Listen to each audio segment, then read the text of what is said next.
भगवान श्री नई प्रवचन माला के प्रारंभ में हम आपके प्रति अपनी श्रद्धा और नमन निवेदित करते हैं। और तब संत सम्राट कबीरदास का यह पद, जब मैं भूला रे भाई मेरे सतगुरु जुगत लखाई, क्रिया कर्म आचार में छाड़ा छाड़ा तीरथ का नहाना, सगरी दुनिया भई सयानी मैं ही एक बौराना, ना मैं जानू सेवा बंदगी ना मैं घंट बजाई, ना मैं मूरत धरि सिंहासन ना मैं पुहुक चढ़ाई, ना हरि रीझै जब तक कीन्हे ना काया के जारे, ना हरि रीझै धोती छाड़े ना पांचों के मारे, दाया राख धर्म को पाले जब सू रहे उदासी, अपना सा जीव सबको जाने ताहि मिले अविनाशी, सहे कुसवद बाद को त्यागे छाड़े गर्भ गुमाना, सत्य नाम ताही को मिली है कहे कबीर दीवाना। भगवान श्री कृपा पूर्वक हमें इसका अर्थ समझाएं।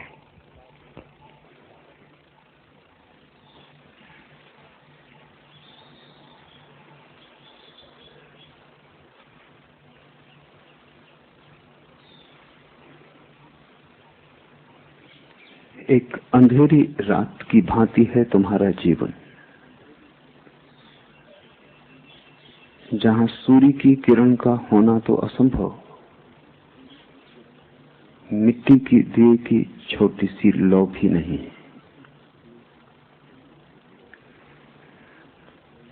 इतना ही होता तो भी ठीक था। निरंतर अंधेरे में रहने के कारण तुमने अंधेरे को ही प्रकाश भी समझ लिया है।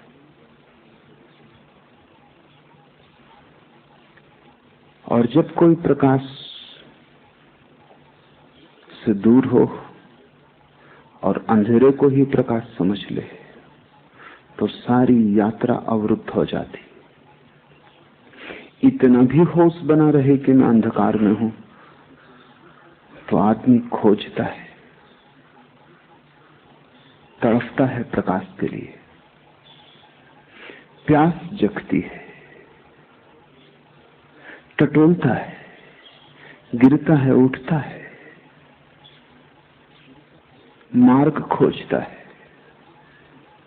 गुरु खोजता है। लेकिन जब कोई अंधकार को ही प्रकाश समझ ले तब सारी यात्रा समाप्त हो जाती। मृत्यु को ही कोई समझ ले जीवन तो फिर जीवन का द्वार बंद ही हो गया। एक बहुत पुरानी यूनानी कथा है। एक सम्राट को ज्योतिषियों ने कहा कि इस वर्ष पैदा होने वाले बच्चों में से कोई एक तेरे जीवन का घाती होगा। ऐसी बहुत कहानियां हैं संसार के सभी देशों में। कृष्ण के साथ भी वैसी कहानी जुड़ी है और जीसस के साथ भी वैसी कहानी जुड़ी है, लेकिन यूनानी कहानी का कोई मुकाबला नहीं। सम्राट ने जितने बच्चे उस वर्ष पैदा हुए सभी को कारागृह में डाल दिया, मारा नहीं, क्योंकि सम्राट को लगा कोई एक इनमें से हत्या करेगा और सभी की हत्या मैं करूं ये तो महापातक हो जाएगा। छोटे छोटे बच्चे बड़ी मजबूत जंजीरों में जीवन भर के लिए कोठरियों में डाल दिए गए। जंजीरों में बंधे बंधे ही वे बड़े हुए। उन्हें याद भी न रही कि कभी ऐसा भी कोई क्षण था जब जंजीरें उनके हाथ पर न रही हों। जंजीरों को उन्होंने जीवन के अंग की तरह ही पाया और जाना। उन्हें याद भी तो नहीं हो सकती थी कि कभी वे मुक्त थे। गुलामी ही जीवन थी और इसलिए उन्हें कभी गुलामी अखरी नहीं, क्योंकि तुलना हो तो तकलीफ होती है। तुलना का कोई उपाय ही न था। गुलाम ही वे पैदा हुए थे, गुलाम ही वे बड़े हुए थे, गुलामी ही उनका सार सर्वस्व थी। तुलना न थी स्वतंत्रता की, और दीवालों से बंधे थे वे भयंकर मजबूत जंजीरों से, और उनकी आंखें अंधेरी की इतनी आदी हो गई थी कि वे पीछे लौट के भी नहीं देख सकते थे जहां प्रकाश का जगत था। प्रकाश को देखते ही उनकी आंखें बंद हो जाती थी। प्रकाश तिलमिलाता था, प्रकाश कष्ट देने लगा था। अंधेरे से इतने राजी हो गए थे कि अब प्रकाश से राजी नहीं हो पाती थी आंखें। सिर्फ अंधेरे में ही आंख खुलती थी, प्रकाश में तो बंद हो जाती थी। तुमने भी देखा होगा, कभी घर के शांत स्थान से भरी दोपहरी में बाहर आ जाओ, आंख तिलमिला जाती। छोटे बच्चे पैदा होते हैं, 9 महीने अंधकार में रहते हैं मां के पेट में, प्रकाश की एक किरण भी वहां नहीं पहुंचती। और जब बच्चा पैदा होता है तो ना समझ डॉक्टरों का कोई अंत नहीं। जहां बच्चा पैदा होता अस्पताल में, वहां वे इतना प्रकाश रखते हैं कि बच्चे की आंखें तिलमिला जाती और सदा के लिए आंखों को भयंकर चोट पहुंच जाती। बच्चे को पैदा होना चाहिए मोमबत्ती के प्रकाश में, वहां हजार हजार कैंडल के बल्ब लगाने की जरूरत नहीं। दुनिया में जो इतनी कमजोर आंखें हैं, उनमें से 50% के लिए अस्पताल का डॉक्टर जिम्मेवार है। उसको सुविधा होती है ज्यादा प्रकाश में, वो देख पाता है क्या हो रहा है, क्या नहीं हो रहा, क्या करना है, क्या नहीं करना। लेकिन उसकी सुविधा सवाल नहीं है, सुविधा तो बच्चे की है। जो जीवन भर रहे हो अंधकार में, 9 महीने नहीं पूरे जीवन, वो पीछे लौट के भी नहीं देख सकते थे, वो दीवार की तरफ ही देखते थे। राह पर चलते लोगों, खिड़की द्वार के पास से गुजरते लोगों की छायाएं बनती थीं सामने दीवार पर। वे समझते थे वे छायाएं सत्य, यही असली लोग हैं। उस छाया को ही वे जगत समझते थे। छाया के इस जगत को ही हिंदुओं ने माया कहा है। असली तो दिखाई नहीं पड़ता, असली का प्रतिबिंब दिखाई पड़ता है। असली को देखने के लिए आंख चाहिए, समर्थ आंख, जो प्रकाश में खुल सके, जो सूरज के आमने सामने हो सके। अंधेरी की आधी आंख सत्य को नहीं देख सकती।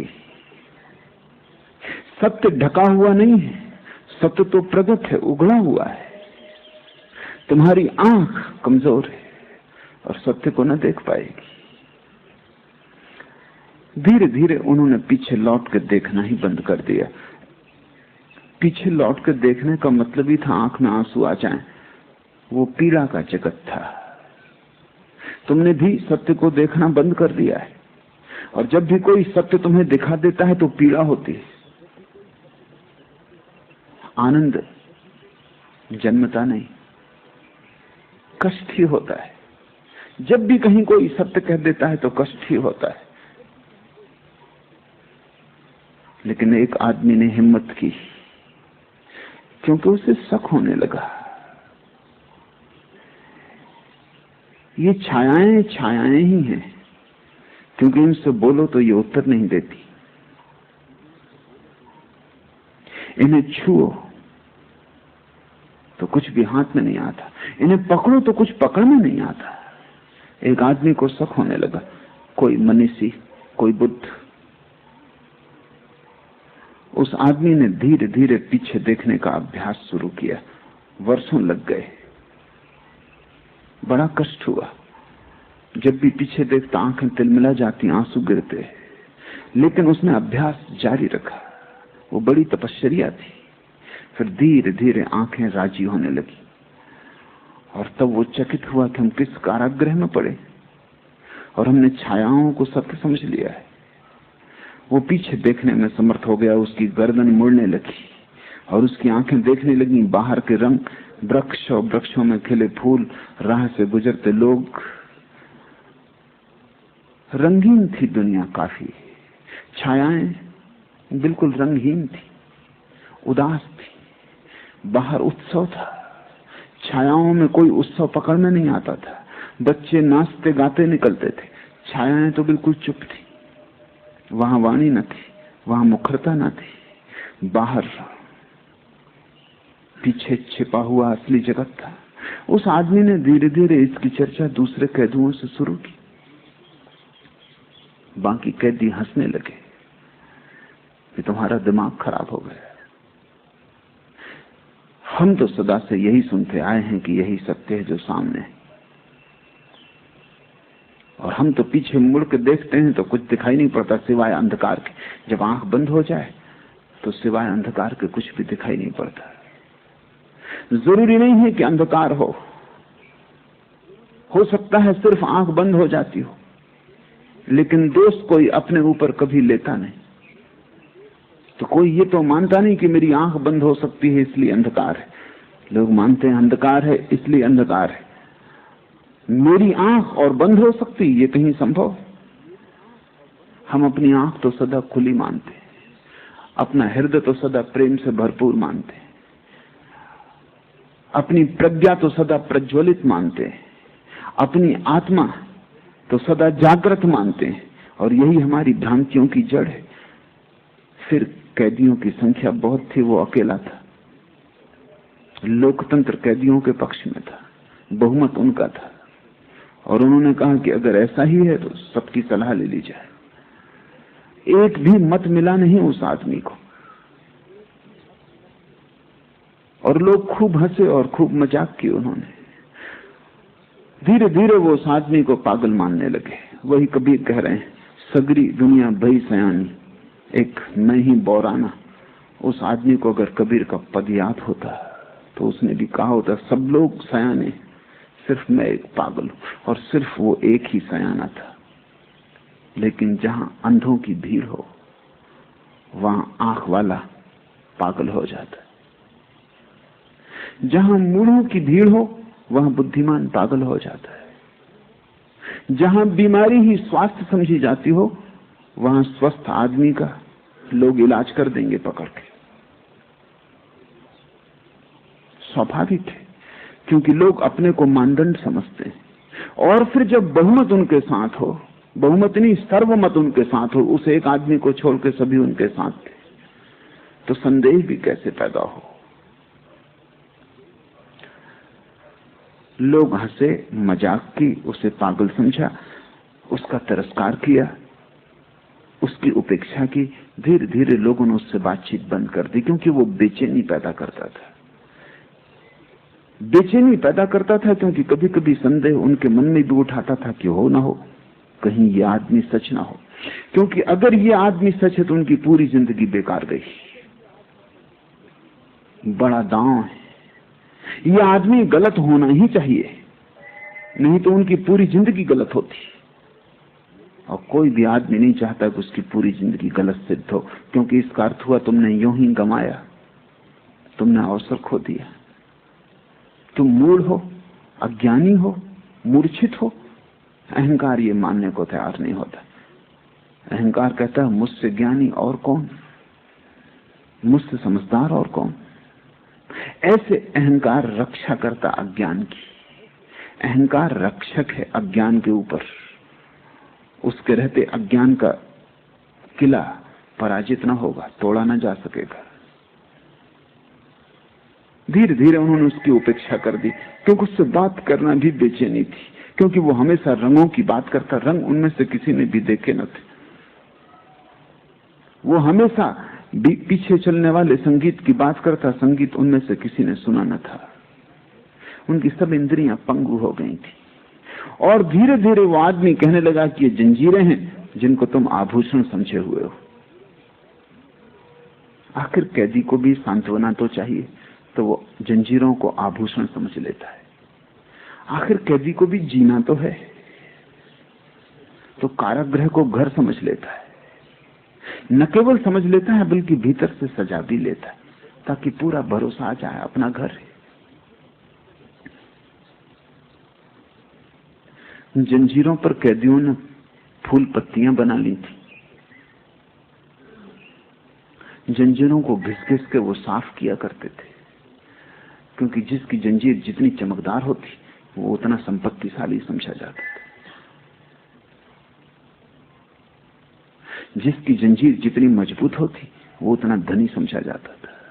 जिसकी जंजीर जितनी बजनी होती उसकी उतनी ही संपदा थी स्वभावतः। अगर जंजीर कमजोर होने लगे तो वो उसे सुधार लेते थे, क्योंकि जंजीर ही उनका जीवन थी।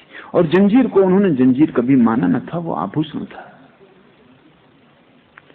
वही तो एकमात्र सजावट थी उनके शरीर पर, और तो कोई सजावट न थी। धीरे धीरे इस आदमी को समझ में आने लगा कि आभूषण नहीं जंजीरें हैं, क्योंकि उसे स्वतंत्रता के जगत की थोड़ी झलक मिलनी शुरू हो गई। एक किरण उतर आई अंधेरे में, सूरज का संदेश आ गया। अब इस अंधेरे घर में, इस अंधेरे कारागृह में रहना मुश्किल हो गया। धीरे धीरे उसने जंजीर को तोड़ने की व्यवस्था कर ली। असली सवाल तो भीतर की जंजीर का टूट जाना है, बाहर की जंजीर बहुत कमजोर है। अगर तुम बंधे हो तो भीतर की जंजीर से बंधे हो। भीतर की जंजीर है, जंजीर को आभूषण समझना है। एक बार उसे समझ में आ गया कि आभूषण नहीं, आधी तो मुक्ति हो ही गई। उसी दिन से उसने जंजीरों को घिसना बंद कर दिया, साफ करना बंद कर दिया, सजाना बंद कर दिया। लोग समझने लगे कि जीवन से उदास हो गया है, जैसा कि आमतौर से सन्यासी के लिए संसारी समझते हैं। उदास हो गया, बेचारा। उनके भाव में एक बेचारेपन की प्रतीति होती, जिंदगी में हार गया। शायद पाया कि अंगूर खट्टे, छलांग पूरी न हो सकी, कमजोर था।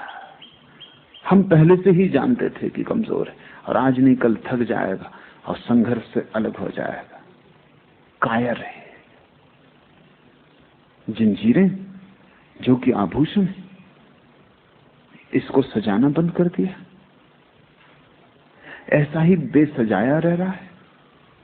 आसपास की दीवार को साफ सुथरा करना भी बंद कर दिया। अब पागलपन बिल्कुल पूरा हो गया है। लेकिन उस आदमी ने धीरे धीरे जंजीरें तोड़ने के उपाय खोज लिए। भीतर की जंजीर टूट जाए तो बाहर का कारागृह टूटा ही हुआ है, आधा तो गिर ही गया, बुनियाद तो हिल ही गई। और पीछे के जगत का, छिपे हुए जगत का संदेश आ जाए, तब एक अनंत पुकार उसे पुकारने लगी। एक प्यास उसके रोए रोए में समा गई। असली जगत में प्रवेश करना है। उसने जंजीरें तोड़ ली। जब प्यास प्रगाढ़ हो तो कमजोर से कमजोर आदमी शक्तिशाली हो जाता है। जब प्यास प्रगाढ़ ना हो तो कमजोर से कमजोर जंजीरें भी बड़ी मजबूत मालूम पड़ती। प्यास बढ़ती चली गई। पीछे का जगत ज्यादा साफ होने लगा। आंख जितनी साफ होने लगी उतना ही सत्य का जगत साफ होने लगा। एक दिन उसने जंजीरें तोड़ दी और वो उस कारागृह से निकल भागा। उसके आह्लाद का अंत नहीं था। वो नाच रहा था। सूरज, पक्षी, वृक्षों में खिले फूल, बस वास्तविक लोग, छायाएं नहीं, संगीत, रंग, सुगंध। वो आह्लादित था, वो नाच रहा था। लेकिन कारागृह में अफवाह उड़ गई। हम जानते थे कि आज नहीं कल वो जीवन के संघर्ष से भाग जाएगा। एस्केपिस्ट, पलायनवादी, भगोड़ा। संसारी हमेशा सन्यासी को यही कहता रहा। उसने साधारण सन्यासी को कहा हो ऐसा नहीं, महावीर बुद्ध को भी भगोड़ा ही कहा है। तो भाग गए। ये अपने को बचाने की तरकीब है। ये अपने को सांत्वना देने की तरकीब है कि हम कायर नहीं, और तुम कायर हो इसलिए तुम वहां हो जहां तुम हो। ये अपने को समझाने की तरकीब है, हम कोई पलायनवादी नहीं, हम तो जीवन के संघर्ष में जूझेंगे और तुम्हें जीवन का भी पता ही नहीं, और जिससे तुम जूझ रहे हो वो केवल छाया का जगत है। असली जूझने वाले जीवन से जूझते हैं।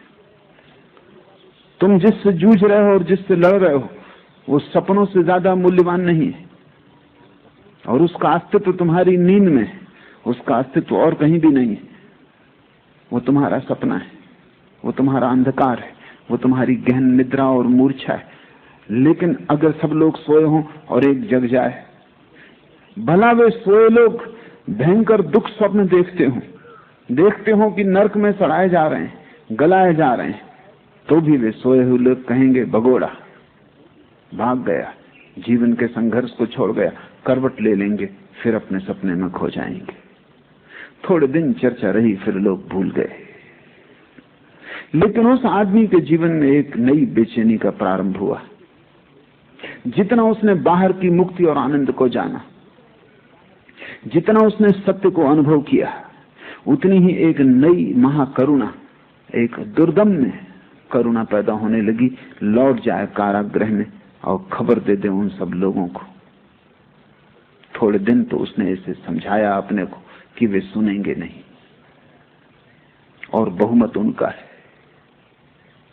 वे फिर हंसेंगे, वे भरोसा ना करेंगे, क्योंकि अंधकार में रहते रहते लोग श्रद्धा भूल ही जाते। श्रद्धा तो प्रकाशवान चित्त का लक्षण है। अंधेरे में रहने वाले लोग संदेह में निष्णात हो जाते। संदेह अंधकार का हिस्सा है, श्रद्धा प्रकाश का। इसलिए तो समस्त ज्ञानियों ने श्रद्धा को सेतु माना है कि अगर अंधकार से प्रकाश की तरफ आना हो तो श्रद्धा के सेतु से गुजरना पड़ेगा। एक भरोसा चाहिए। भरोसे का मतलब इतना है कि जो मैंने नहीं जाना है वो भी हो सकता है। अगर तुम ये सोचते हो कि तुमने जो जाना है बस उतना ही है, तब तो यात्रा का कोई सवाल नहीं, बात समाप्त हो गई। बुद्ध आके सिर पीटे और कहें कि मैंने थोड़ा सा ज्यादा जाना है तुमसे, तो भी तुम मानोगे नहीं। संदेह का इतना ही अर्थ है कि मुझ पर सत्य समाप्त हो गया। मैंने जो जान लिया वही सत्य की भी सीमा है। मेरा अनुभव और सत्य समान है, ये संदेह है। श्रद्धा का अर्थ है मेरा अनुभव छोटा है, सत्य बहुत बड़ा हो सकता है। मेरा छोटा आंगन है, आंगन पूरा आकाश नहीं, बड़ा आकाश है। मेरी छोटी खिड़की है, लेकिन खिड़की का ढांचा आकाश का ढांचा नहीं। माना कि मैं खिड़की से ही झांक के देखता हूं तो भी खिड़की आकाश नहीं है। इतना जिसे ख्याल आ जाए, जिसे संदेह पर संदेह आ जाए, वो श्रद्धावान हो जाता है। वो बड़े से बड़ा संदेह है, ध्यान रखना। जिसे संदेह पर संदेह आ जाए, जो अपनी संदेह की प्रवृत्ति के प्रति संदिग्ध हो जाए, उसके जीवन में श्रद्धा का आविर्भाव हो जाता है। श्रद्धा का अर्थ है जानने को बहुत कुछ शेष है। मैंने थोड़े कंकड़ पत्थर बीन लिए हैं समुद्र के तट पर, लेकिन इससे समुद्र का तट समाप्त नहीं हो गया। मैंने मुट्ठी भर रेत इकट्ठी कर ली, लेकिन सागर के किनारों पर अनंत रेत शेष है। मेरी मुट्ठी की सीमा है, सागर की सीमा नहीं। मेरी बुद्धि की सीमा है, सत्य की सीमा नहीं। मैं कितना ही पाता चला जाऊं तो भी पाने को सदा शेष रह जाएगा। यही तो अर्थ है परमात्मा को अनंत कहने का। तुम कितना ही पाओ, वो फिर भी पाने को शेष रहेगा। तुम पा के थक जाओगे, वो नहीं चुकेगा। तुम्हारा पात्र भर जाएगा, ऊपर से बहने लगेगा, लेकिन उसके मेघों से वर्षा जारी रहेगी। हम कण मात्र हैं। जब कण को ख्याल हो जाता है कि मैं सब, वहीं श्रद्धा समाप्त हो जाती। श्रद्धा अज्ञात की तरफ पैर उठाने के साहस का नाम है। अनजान में प्रवेश, अज्ञात में प्रवेश, जहां मैं कभी नहीं गया, जो मैं कभी नहीं हुआ, वो भी हो सकता है। उस आदमी के मन में बहुत बार करुणा उठने लगी। आनंद का अनिवार्य लक्षण है करुणा। जब बुद्ध से किसी ने पूछा कि समाधि की पूर्ण परिभाषा क्या है, तो उन्होंने कहा परिभाषा का मुझे पता नहीं, लेकिन दो बातें निश्चित है, महाज्ञान, महाकरुणा। पूछने वाले ने कहा महाज्ञान कह देने से क्या काफी ना होगा? बुद्ध ने कहा नहीं, वो अधूरा होगा, वो सिक्के का एक पहलू है। दूसरा पहलू है महाकरुणा। जब भी ज्ञान का जन्म होता है तभी करुणा का जन्म हो जाता है। क्यों? क्योंकि अब तक जो जीवन ऊर्जा वासना बन रही थी वो कहां जाएगी? ऊर्जा नष्ट नहीं होती। अभी धन के पीछे दौड़ती थी, पद के पीछे दौड़ती थी, महत्वाकांक्षाएं थी, अनेक अनेक तरह के भोगों की कामना थी, सारी ऊर्जा वहां संलग्न थी। प्रकाश के जलते, ज्ञान के उदय होते, वो सारा अंधकार, वो भोग, लिप्सा, महत्वाकांक्षा ऐसे ही विलीन हो जाते हैं जैसे दिए के जलते अंधकार। ऊर्जा का क्या होगा? जो ऊर्जा काम वासना बनी थी, जो ऊर्जा क्रोध बनती थी, जो ऊर्जा ईर्षा बनती थी, मत्सर बनती थी, उस ऊर्जा का, उस शुद्ध शक्ति का क्या होगा? वो सारी शक्ति करुणा बन जाती है। महा करुणा का जन्म होता है। और वो करुणा तुम्हारी काम वासना से ज्यादा अदम्य होती, क्योंकि तुम्हारी काम वासना और बहुत सी वासनाओं के साथ है। महत्वाकांक्षा है, धन भी पाना है। तुम काम वासना को स्थगित भी कर देते हो कि ठहर जाओ 10 वर्ष, धन कमा लोगे, ठीक से फिर शादी करेंगे। धन की वासना भी अकेली नहीं है, पद की वासना भी है। तुम पद पाने के लिए धन का भी त्याग कर देते हो, चुनाव में लगा देते हो सब धन कि किसी तरह मंत्री हो जाओ। लेकिन मंत्री की कामना भी पूरी कामना नहीं है। मंत्री हो के फिर तुम स्त्रियों के पीछे भागने लगते हो।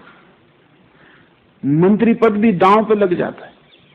तुम्हारी सभी कामनाएं अधूरी अधूरी हैं, 1000 कामनाएं हैं और सभी में ऊर्जा बटी है। लेकिन जब सभी कामनाएं शून्य हो जाती, सारी ऊर्जा मुक्त होती, तुम एक अदम्य ऊर्जा के स्रोत हो जाते हो, एक प्रगाढ़ शक्ति। उस शक्ति का क्या होगा? जब भी आनंद का जन्म होता है, समाधि का जन्म होता है, सत्य का आकाश मिलता है, तब तुम तत्क्षण पाते हो कि वे जो पीछे रह गए उन्हें भी इसी खुले आकाश में ले आना है। तब तुम्हारा सारा जीवन, जो बंधे हैं उन्हें मुक्त करने में लग जाता है, जो कारागृह में हैं उन्हें खुला आकाश देने में लग जाता है, जिनके पंख जंग खा गए उनके पंखों को सुधारने में लग जाता है कि वे फिर से उड़ सकें, जिनके पैर जाम हो गए उनके पैरों को फिर जीवन देने में लग जाता है, ताकि लंगड़े चलें और अंधे देखें और बहरे सुन सकें। और तुम लंगड़े हो, तुम चले नहीं। यात्रा तुमने बहुत की, लेकिन जब तक तीर्थ यात्रा ना हो तब तक कोई यात्रा नहीं। तुम बहरे हो, तुमने सुना बहुत है, लेकिन वासना के सिवाय कोई स्वर तुमने नहीं सुना। और वासना भी कोई संगीत है। वासना तो एक शोरगुल है जिसमें संगीत बिल्कुल ही नहीं। वासना तो एक विसंगीत है जिससे तुम तनते हो, चिंतित होते हो, बेचैन परेशान होते हो। संगीत तो वो जो तुम्हें भर दे उस अनंत आनंद से, जहां सब बेचैनी खो जाती, जहां चैन की बांसुरी बजती है, और ऐसी बांसुरी कि उसका फिर कभी अंत नहीं आता। तुम अंधे हो, तुमने बहुत कुछ देखा है, लेकिन जो देखा है वो सब ऊपर की रूपरेखा है, भीतर का सत्य तुम नहीं देख पाते। शरीर दिखता है, आत्मा नहीं दिखती। पदार्थ दिखता है, परमात्मा नहीं दिखता। दृश्य दिखाई पड़ता है, अदृश्य नहीं दिखाई पड़ता। और अदृश्य ही आधार है दृश्य का, परमात्मा ही आधार है पदार्थ का। और आत्मा के बिना क्षण भर भी तो शरीर जीता नहीं। इधर उड़ गया पंखी, उधर शरीर जलाने को लोग ले चले, फिर भी तुमने सिर्फ शरीर देखा है और आत्मा नहीं देखी। अंधे हो तुम, पंगु हो तुम। जिसके जीवन में समाधि खिलती है वो भागता है उनको जगाने जो सोए, लेकिन उसे भी कठिनाई खड़ी होती। कुछ दिन तो उसने अपने को रोका, क्योंकि वो जानता है वे लोग हंसेंगे, क्योंकि वो जानता है वे सुनेंगे नहीं, क्योंकि वो जानता है कि उसका स्वागत नहीं होने वाला, अपमान और तिरस्कार होने वाला है, क्योंकि वो जानता है कि जो सदा से हुआ है वही फिर होगा। पत्थर और कांटों से स्वागत होगा, फूल मालाएं मिलने को नहीं। लेकिन अदम्य है करुणा, उसे रोका नहीं जा सकता। कथा है कि बुद्ध को जब ज्ञान हुआ तो 7 दिन तक वो चुप बैठे रहे। बड़ी मीठी कथा है। क्या करते रहे चुप बैठकर? बहुत बार अदम्य वेग से उठी करुणा कि जाएं। बहुत लोग भटकते हैं, सारे लोग भटकते हैं, जो मुझे मिल गया है वो बांट दूं, लेकिन कोई चीज रोकती रही, कोई चीज रोकती रही। बुद्ध जैसा व्यक्ति भी हिम्मत न जुटा सका। तुम्हारे सामने बुद्ध भी हारे हुए। बुद्ध को भी डर लगा, जिसको अब कोई डर नहीं बचा है, जिसको मृत्यु का भय नहीं, वो भी तुमसे डरता है। जो यम से नहीं डरता वो तुमसे डरता है। 7 दिन तक बुद्ध ने प्रतिरोध किया, अपना ही सब तरह से रोका कि नहीं, अपने को समझाया कि जो जागने वाले हैं वो मेरे बिना ही जाग जाएंगे, और जो नहीं जागने वाले हैं मैं लाख सिर पटकूं वो सुनेंगे नहीं, तो क्यों व्यर्थ मेहनत करूं। कथा है कि आकाश के देवता चिंतित हो गए। बड़ी बेचैनी फैल गई आकाश के देवताओं में। बेचैनी ये कि कभी करोड़ करोड़ वर्षों में कभी कोई एक व्यक्ति बुद्धत्व को उपलब्ध होता है, और वो भी अगर चुप रह गया तो जो भटकते हैं मार्ग पर उनका क्या होगा। जो अंधेरे में प्रतीक्षा करते हैं, अनजानी प्रतीक्षा, उन्हें पता भी नहीं किसी की जो मार्ग बताएगा। बताने वाले को पत्थर से ही वो स्वागत करेंगे, लेकिन फिर भी अनंत अनंत काल से खोजते तो हैं, भीतर कहीं कोई गहरे छिपे में बीज तो पड़ा ही है, न फूट पाता हो, ठीक भूमि ना मिली हो, सूरज का प्रकाश ना मिला हो, कोई पानी देने वाला ना मिला हो, कोई साज संहार करने वाला ना मिला हो, लेकिन बीज तो पड़ा ही है, उनका क्या होगा। कथा है कि आकाश के देवता उतरे, बुद्ध के चरणों में उन्होंने सिर रखा और कहा कि नहीं, चुप न बैठे, अब उठें। बहुत देर वैसे ही हो गई। देवता का अर्थ है ऐसी चेतनाएं जो अत्यंत शुभ परिणामी है, ऐसी चेतनाएं जिनके जीवन से अशुभ खो गया है, सिर्फ शुभ बचा है। अभी वे पूर्ण मुक्त नहीं, क्योंकि जब शुभ भी खो जाएगा तभी पूर्ण मुक्ति होगी। देवता का अर्थ है शुद्धतम चेतनाएं, मुक्ततम नहीं। पहले अशुद्धि से बंधी हुई चेतनाएं हैं, जिनको हम राक्षस कहें, असुर कहें, नारकी योनि में पड़े हुए लोग कहें, और फिर शुद्ध चेतनाएं हैं जो स्वर्ग में हैं, शांत हैं, शुभ परिणामी है, किसी का बुरा नहीं चाहती, भला चाहती, लेकिन चाह बाकी। नरक में जो पड़े हैं उनके हाथ में जो जंजीरें हैं वो लोहे की हैं, स्वर्ग में जो पड़े हैं उनके हाथ में जो जंजीरें हैं वो सोने की हैं, हीरे माणिक्य से जड़ी पर जंजीरें हैं। मुक्त वो है जिसे न शुभ रहा न अशुभ रहा, जिसकी लोहे की जंजीरें, सोने की जंजीरें सब टूट गई।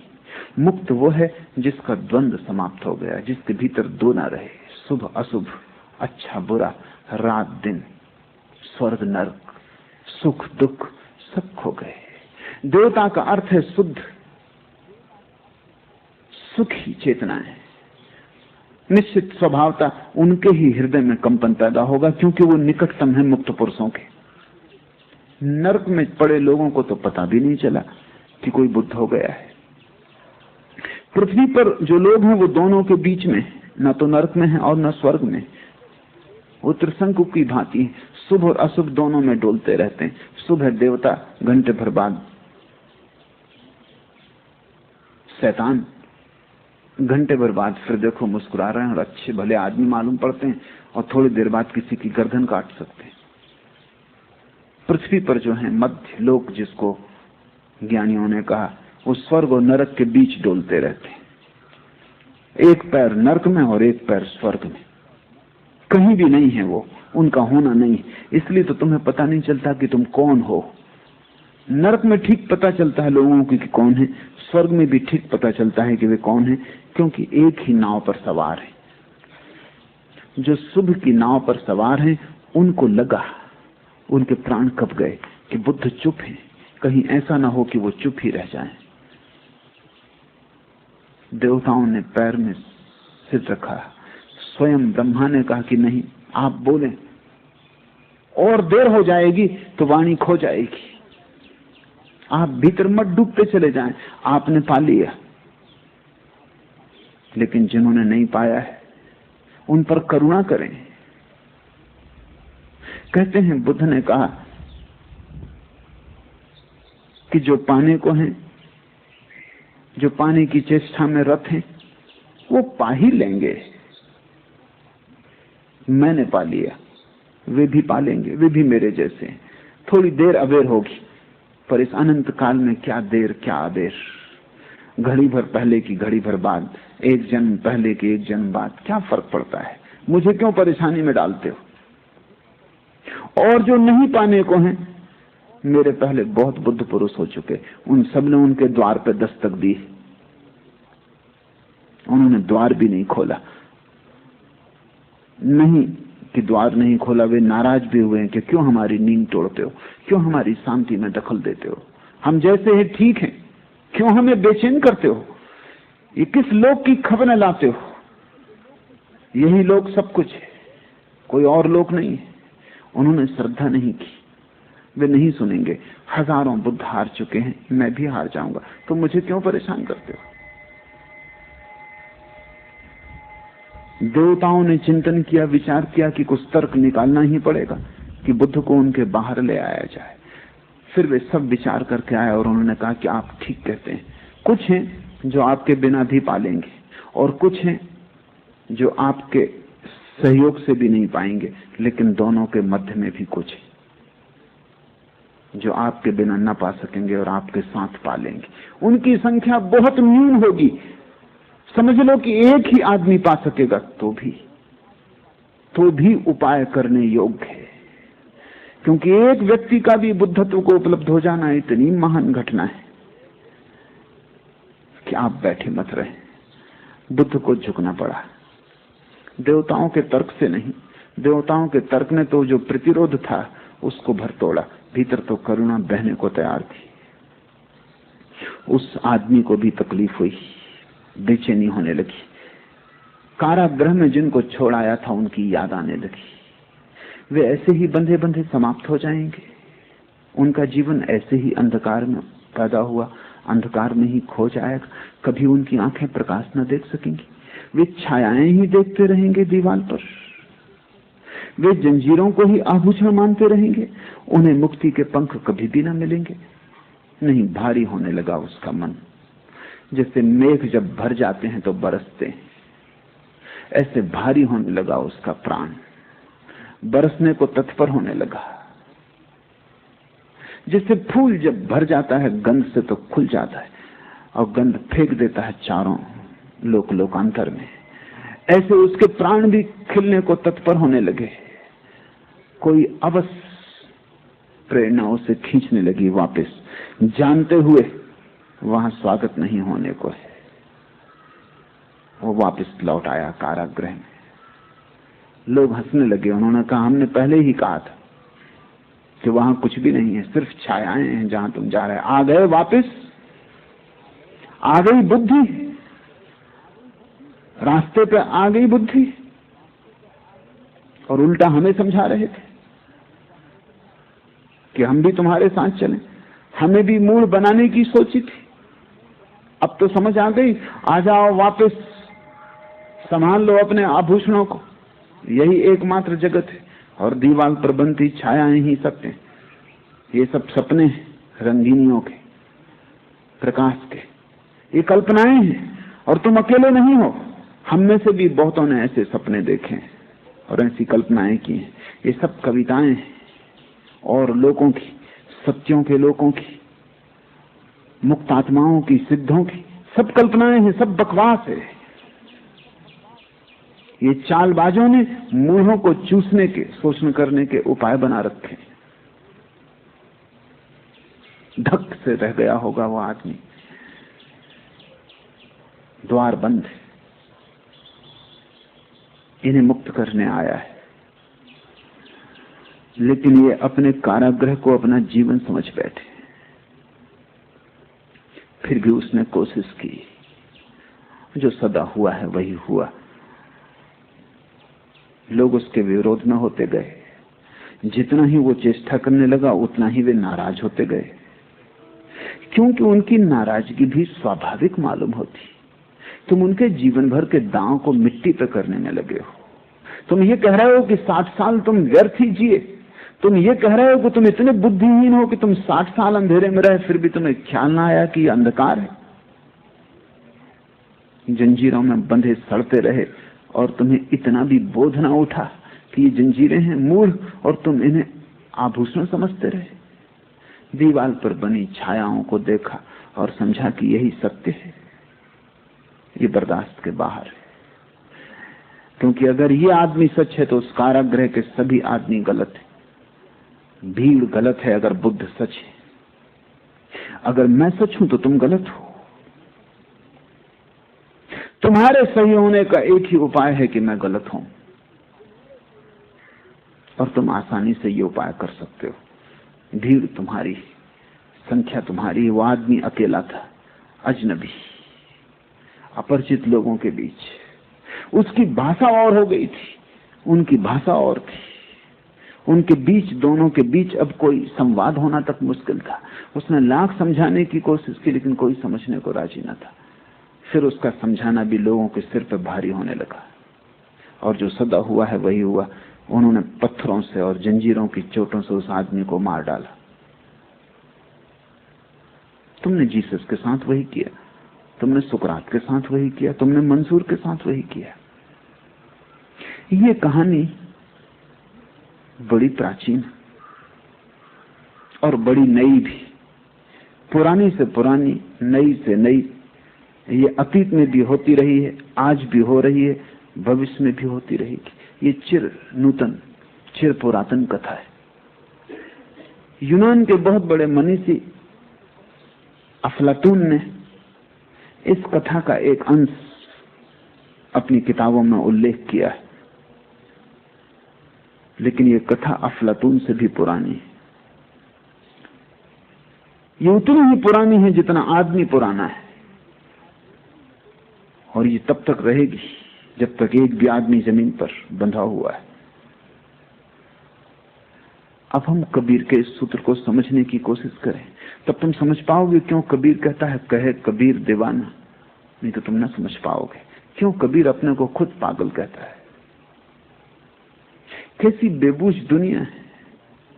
प्रज्ञावान पागल समझे जाते, मूढ़ ज्ञानी जिन्हें कुछ भी पता नहीं है, जिन्होंने शब्दों का कचरा इकट्ठा कर लिया है या खोपड़ी में शास्त्र भर लिए, वे ज्ञानी, वे पंडित हैं। कबीर काशी में रहे जीवन भर, पंडितों की दुनिया। स्वभावतः उन सभी पंडितों ने कहा होगा पागल है। काशी, वहां तो सबसे ज्यादा बड़े अंधों की भीड़ है। वहां तो सब तरह के मूढ़ प्रतिष्ठित हैं, जिनके पास शब्दों का जाल है, वेद उपनिषद है, गीता पुराण है, जिन्हें गीता पुराण वेद उपनिषद कंठस्थ है। शब्दों के अतिरिक्त जिन्होंने कुछ भी नहीं जाना, दीवालों पर बनी छायाओं को जिन्होंने इकट्ठा किया है, बड़ी मेहनत से, बड़े श्रम से, बड़ी कुशलता से, वे बड़े निष्णात हैं तर्क में, शब्द में। लेकिन शब्द तो छाया है सत्य की, और तर्क तो सिर्फ सांत्वना है। इसलिए कबीर अपने को खुद कहते हैं कहे कबीर दीवाना। एक एक शब्द को सुनने की, समझने की कोशिश करो, क्योंकि कबीर जैसे दीवाने मुश्किल से कभी होते हैं, उंगलियों पर गिने जा सकते हैं। और उनकी दीवानगी ऐसी है कि तुम अपना अहोभाग्य समझना अगर उनकी सुराही की शराब से एक बूंद भी तुम्हारे कंठ में उतर जाए, अगर उनका पागलपन तुम्हें थोड़ा सा भी छू ले, तो तुम स्वस्थ हो जाओगे। उनका पागलपन थोड़ा सा भी तुम्हें पकड़ ले, तुम भी कबीर जैसा नाच उठो और गा उठो, तो उससे बड़ा कोई धन्य भाग नहीं। वही परम सौभाग्य सौभाग्यशालियों को ही उपलब्ध होता है। जब मैं भूला रे भाई मेरे सतगुरु जुगत लखाई, क्रिया कर्म आचार में छाड़ा, छाड़ा तीर्थ नाना, सगरी दुनिया भई सयानी मैं ही एक बौराना।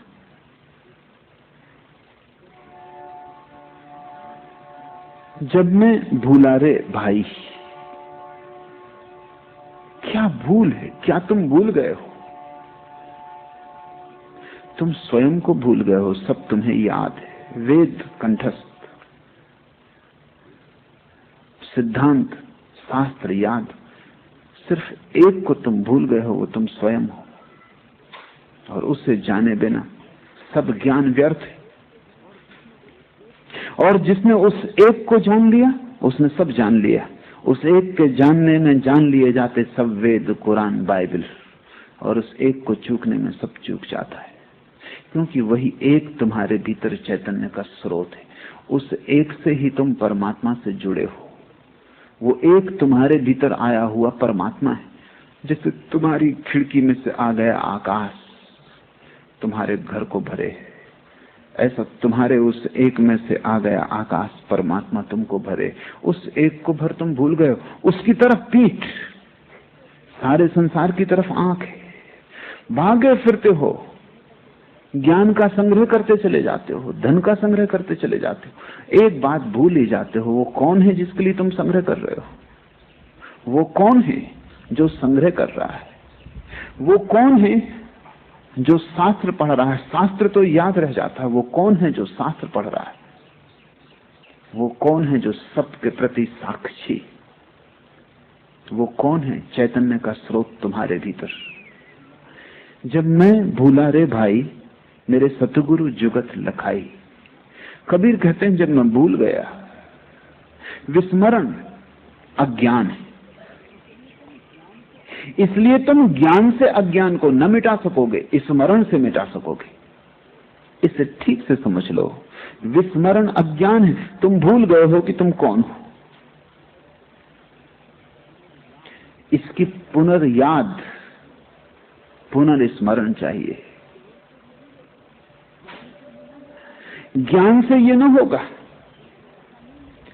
क्योंकि ऐसा नहीं है कि तुम्हें कुछ जानकारी की कमी, तो जानकारी बढ़ जाएगी तो ज्ञान हो जाएगा। तुम्हारे मन में अभी 1000 जानकारियां हैं, 10,000 हो जाएंगी, इस तुम्हारा अज्ञान न टूटेगा। तुम महापंडित हो जाओगे, लेकिन तुम्हारी मूढ़ता बरकरार रहेगी, क्योंकि मूढ़ता का पांडित्य के होने से और टूटने का कोई संबंध नहीं है। मूढ़ता है भूलना, विस्मरण। इसलिए इस स्मरण से तुम्हें अपनी याद आ जाए कि मैं कौन हूं।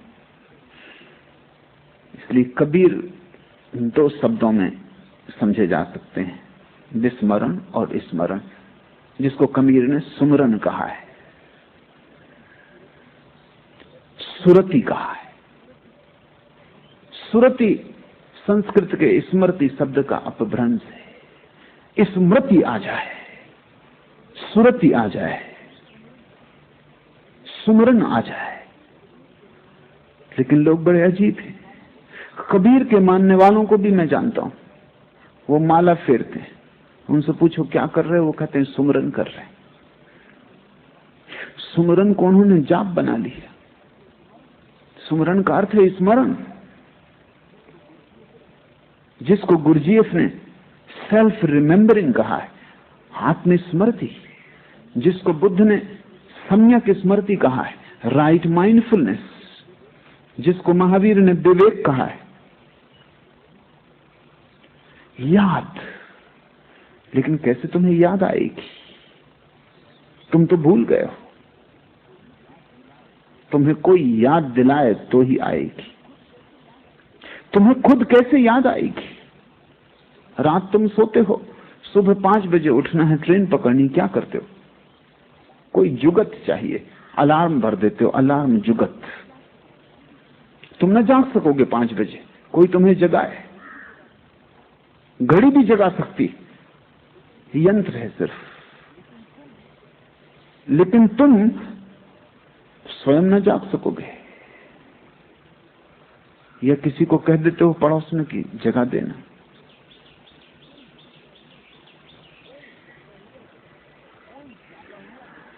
कोई जागा हुआ जगा सकता है। किसी सोए आदमी से मत कह देना कि जगा देना, कि वो पहले ही घुर्रा रहे हो, तुम उनसे जाकर भाई सुनो 5 बजे जगा देना, इससे कुछ हल ना होगा। उन्होंने सुना ही नहीं, उनको खुद ही कोई जगाने वाले की जरूरत थी। कोई जागा हुआ चाहिए। और समस्त योग का अर्थ है जुगत। जुगत शब्द बड़ा प्यारा है, अंग्रेजी में उसके लिए शब्द डिवाइस, तरकीब। हजारों तरह की तरकीबें उपयोग की गई हैं आदमी को जगाने के लिए, लेकिन अगर तुम खुद ही करोगे तो खतरा है। मैंने सुना है कि अमेरिका का बहुत बड़ा वैज्ञानिक एडिसन भुलक्कड़ था, भूल जाता था। अक्सर जो लोग बहुत सोचते हैं वो भुलक्कड़ हो जाते, इतना ज्यादा हो जाता है कि सबकी याद रखना मुश्किल हो जाती। तो वो हर चीज को जब भुलक्कड़ हो गया और उसने 1000 आविष्कार किए, इसलिए बड़ा पैनी बुद्धि का आदमी था। कभी वो कोई चीज आधी पूरी न कर पाए, आधी की है, आधा कोई आविष्कार कर लिया है, फिर भूल जाए वर्षों तक, तो बड़ा नुकसान होने लगा। तो किसी ने उसको सुझाव दिया कि तुम ऐसा क्यों नहीं करते कि हर चीज को लिख लिया ताकि याद बनी रहे। तो उसने लिखना शुरू कर दिया। तो अलग अलग कागजों पर लिख के रखता जाता, वो कागज खो जाते कि कहां रख दिया। किसी ने कहा तुम भी पागल हो, अलग अलग कागज पे क्यों लिखते हो, डायरी क्यों नहीं बना लेते। उसने डायरी बना ली, डायरी खो गई। आदमी भूलने वाला हो तो इससे क्या फर्क पड़ता है, तुम चाहे कागज पे लिखो चाहे तुम डायरी पे लिखो, इससे फर्क ही क्या पड़ता है। क्योंकि वो आदमी तो बुनियादी वही है। वो डायरी भूल गया एक दिन, उसने कहा इससे तो कागज ही बेहतर थे, एक भूलता था तो बाकी तो बचते थे, पूरा गया। डायरी में सब लिखा था, अब डायरी कहां है। आदमी अपने से कोशिश करेगा तो उसका जो बुनियादी गुण है उसके पार नहीं जा सकता। इसलिए आध्यात्मिक जीवन में गुरु की अनिवार्यता है। गुरु का केवल इतना ही अर्थ है, कोई जो जाग गया, कोई जो तुम्हें भूलने न देगा, कोई तुम्हें जो कोड़े लगाता रहेगा, कोई तुम्हें जो हिलाता रहेगा, कोई तुम्हें जो करवट लेके फिर सपने में न खो जाने देगा। तुम्हारा सारा अतीत नींद की तैयारी। गुरु के रहते भी तुम जाग जाओगे ये पक्का नहीं है, लेकिन गुरु के बिना तो बिल्कुल पक्का है कि तुम जाग ना सकोगे। हाँ, ये हो सकता है कि तुम नींद में ही सपना देखने लगो कि जाग गया, ये भी होता है। तुमने कभी नींद में ऐसा सपना भी देखा होगा जब तुम जाग गए। इसलिए अलार्म भी बहुत काम नहीं दे सकता। अलार्म बज रहा है, तुम सो रहे हो, तुम एक सपना पैदा कर लेते हो कि मंदिर में प्रार्थना चल रही, घंटी बज रही, तुमने खत्म कर दी घड़ी, तुमने तरकीब निकाल ली, नींद ने रास्ता बना लिया। क्योंकि अगर अलार्म है तो जगना पड़ेगा। तो नींद ने एक सपना पैदा किया, नींद ने कहा कैसी सुंदर आरती उतर रही भगवान के मंदिर में, कैसी घंटी बज रही मधुर। बस अब तुम सो सकते हो, अलार्म का कोई सवाल न रहा। नींद में तुम अलार्म भी बंद कर सकते हो, करवट ले सकते हो। घड़ी मुर्दा है, इसलिए विधियां अकेली काम न देंगी, गुरु चाहिए। विधियां तो उपलब्ध हैं, पतंजलि का योग शास्त्र, योग सूत्र उपलब्ध है, सब विधियां लिखी। लेकिन अगर किताब पढ़ के तुमने काम किया तो विधियां घड़ी की तरह होंगी, यंत्रवत। तुम कर भी लोगे, लेकिन करोगे तो तुम ही, सोया हुआ आदमी। कबीर कहेंगे स्मरण करो, तुम सुमरण कर लोगे, माला फेर लोगे। जीवित गुरु चाहिए। सभी धर्म मर जाते हैं, जिस दिन उनका जीवित गुरु मर जाता है उसी दिन मर जाते हैं। सिख धर्म जिंदा था जब तक 10 गुरु जिंदा रहे। जिस दिन गुरु गोविंद सिंह ने तय किया कि अब गुरु ग्रंथ ही गुरु होगा, अब कोई जीवित गुरु नहीं होगा, उसी दिन मर गया। तो 10 गुरुओं के जीते जी जो खूबी थी सिख धर्म, वो बात ही और थी। तब यंत्र नहीं था, जीवित आदमी था। जैनों के 24 तीर्थंकर जब तक थे तब तक एक जीवंत धारा थी।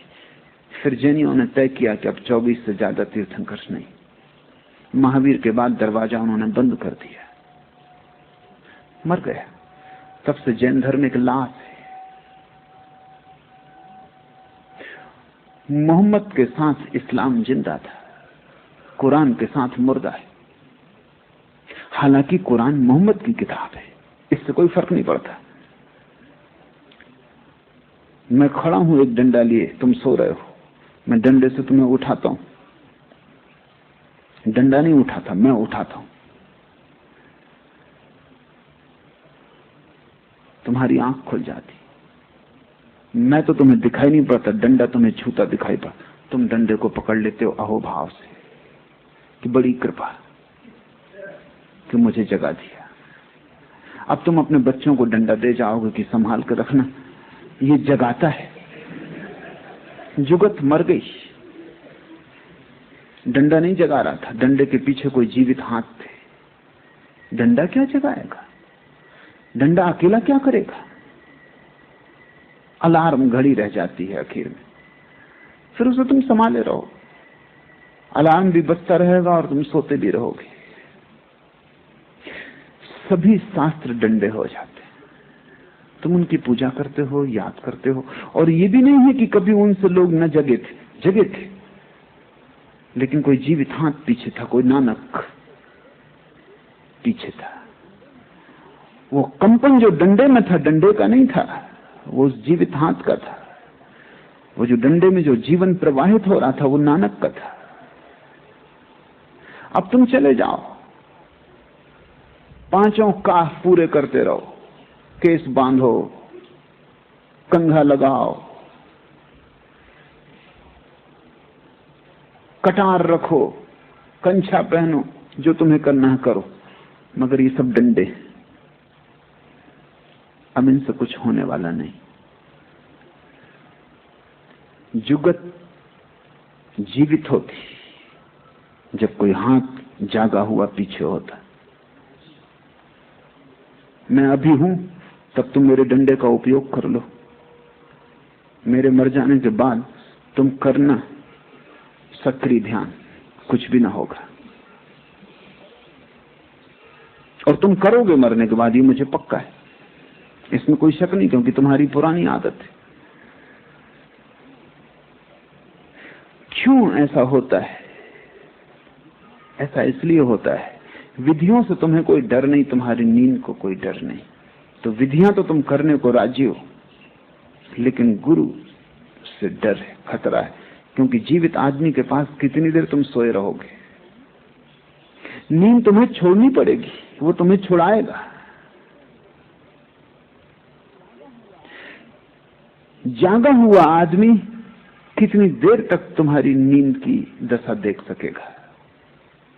तुम्हारा उदास चेहरा, तुम्हारी कीचड़ से भरी आंखें, तुम्हारे मुंह से टपकती लार, तुम मुर्दे की भांति पड़े हो, अनर्गल तुम्हारी नींद में बकवास।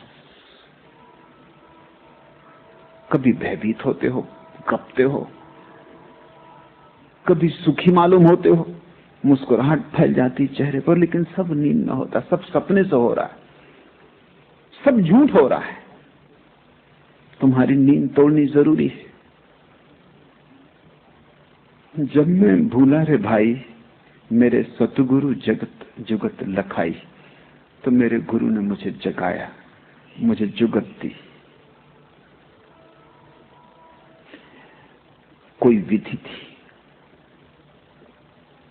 और जो विधि दी, जब कोई जीवित गुरु विधि देता है तो सारी पुरानी विधियां व्यर्थ हो जाती हैं, स्वभाव था। क्योंकि पुरानी विधियों का क्या प्रयोजन? तुम पुराना सब साथ सामान फेंक देते हो। अगर अब तक तुम बैठ के अपने घर में एक कोठरी बना के और शंकर जी की पूजा कर रहे थे, अब तुम उनको लपेट के सागर में डुबाते, अब कोई जरूरत ना रही। कि अभी तक तुम मंदिर में जाकर रोज घंटी बजाते थे, अब ये बंद हो जाता है खेल। क्या जरूरत जागे हुए आदमी को कि वो अलार्म घड़ी रखे बैठा रहे और इसकी पूजा करे? वो किसी और को दे देता, बांट आता है या नदी में फेंक आता है। जब मैं भूला रे भाई मेरे सतगुरु जुगत लखाई, वो जुगत क्या है? जिसके कारण क्रिया कर्म आचार में छाड़ा। सब क्रियाएं छोड़ दी, सब कर्म छोड़ दिए, सब आचरण छोड़ दिए, छाड़ा तीर्थ नहाना, और तीर्थ में जाके नहाना छोड़ दिया। गंगा साधारण नदी हो गई, अब कोई तीर्थ न रहा। क्रियाकांड का अर्थ है वे जुगतें जिनका जीवित हाथ विदा हो गया, वे सब क्रियाकांड हो जाती। तुम मेरे साथ ध्यान करो, ये एक बात है। तुम मेरे बिना ध्यान करोगे, वो क्रियाकांड हो जाएगा।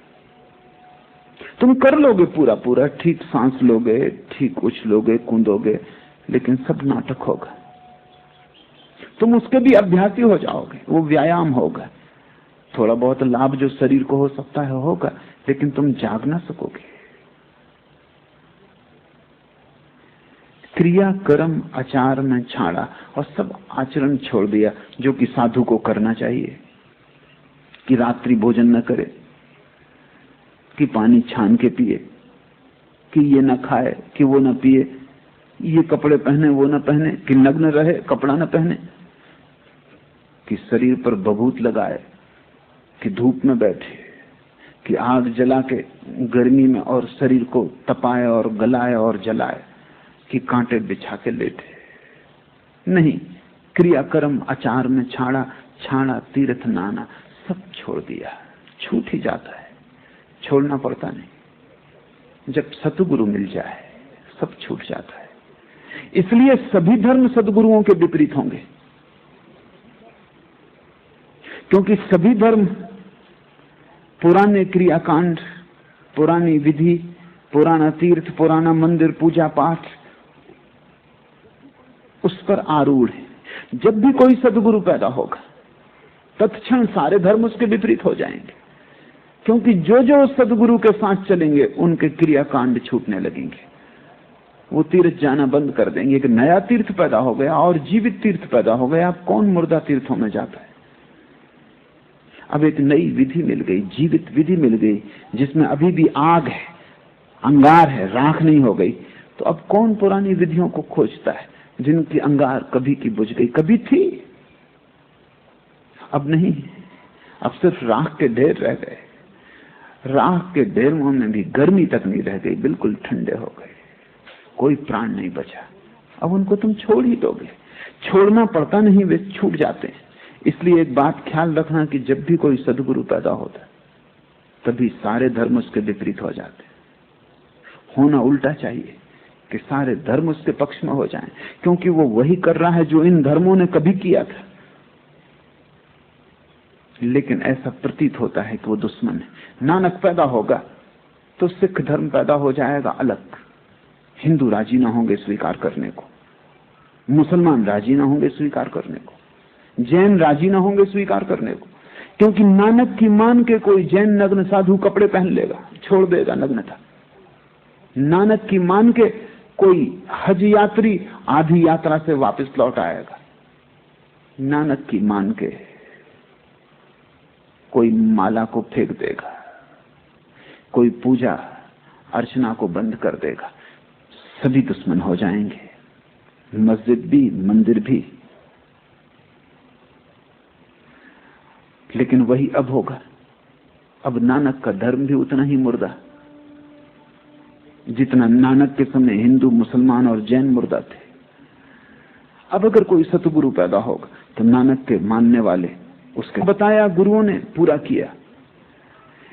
ऐसी हालतें आ गई कि गुरु थक जाते थे, क्योंकि उनका सब जितना बता सकते थे बता दिया, और बुद्ध उसको इतनी निष्णात स्थिति से करते, इतनी तत्परता और लगन से करते कि गुरु के पास ये भी बहाना न बचता कहने का कि तुमने ठीक से नहीं किया इसलिए नहीं हो रहा। गुरुओं के पास वो तरकीब है। गुरु जो कि सच में गुरु नहीं है, क्योंकि वो जो बताते हैं तुम कभी पूरा कर नहीं पाते, इसलिए जांच कभी हो नहीं पाती कि वो जो बताते हैं वो कुछ सार का भी है क्या निस्सार है। कोई गुरु कहता है कि अगर तुमने 90 दिन का उपवास किया तो आत्मज्ञान हो जाएगा। बड़ी मुश्किल है। 90 दिन का उपवास न तुम करोगे न आत्मज्ञान होगा, और अगर तुमने एक दिन पहले भी तोड़ दिया, गुरु कहेगा अधूरा रह गया। इसलिए तुम्हें कभी जांच का मौका भी नहीं मिलता। गुरुओं की ठीक परीक्षा तभी होती जब उन्हें ठीक शिष्य मिल जाते। बुद्ध ऐसा ही शिष्य था। उसने अनेक गुरुओं का पानी उतार दिया। जिस गुरु के पास गया, गुरु ने जो कहा, गुरु ने कहा 15 दिन का उपवास, उसने 45 दिन का करके बताया। गुरु को यह कहने की जगह न रही कि तुमने किया नहीं। आखिर गुरु हाथ जोड़ लेते कि हम जो बता सकते थे बता दिया, इसके आगे हमें भी पता नहीं है, तुम कहीं और जाओ। क्योंकि उनकी वजह से दूसरे शिष्यों में शक पैदा होने लगता है कि जब इतना करके इस आदमी को कुछ नहीं हुआ तो हमको क्या होगा। बुद्ध की वजह से शिष्य भागने लगते दूसरे। बुद्ध ने सारे गुरुओं को टटोल डाला, और जैसा कि अक्सर होता है, गुरु तो मुश्किल से कोई होता है, 100 में कभी एक, 99 तो केवल धोखे के गुरु होते हैं। जैसे तुमने खेतों में खड़े देखे हो आदमी धोखे के, हंडी लगी है, कपड़ा लगा है, डंडे पे खड़े, पक्षियों को भगाने के लिए ठीक। ऐसे गुरु हैं तुम्हारे,